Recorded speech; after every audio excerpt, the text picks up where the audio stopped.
ku ssaawa 6 ogw'ekiro nga kwakayitako eddakiika 19 waliwo akabondo k'abazigu betuteebereza okubeera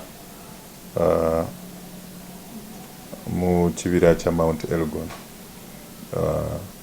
nga bano okuviira ddala emyaka ebiri emabega nga tetunnakwata komanda waabwe eyali ayitibwa Julius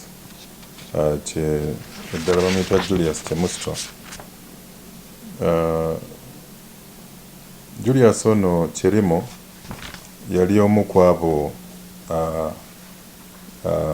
baddizaata ba UPDF era nga yali akulembera ebikolwa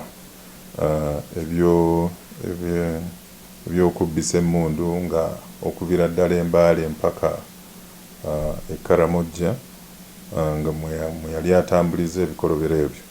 Ono twali twamukwata emyaka ebiri emabega ne tumutwala ne tumukwasa abamilitare poliisi e Makindi.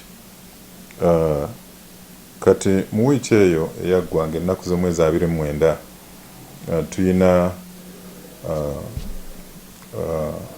owa UPDF gwe babbako emundu n'omulala owa Uganda Wildlife Authority. Emundu 2 zaali zabbibwa nga mu district ya Kwene ng'ekigendererwa kyali kya kugaziya mirimu gyabwe egy'obubbi obwakkondo nga bakozesa emundu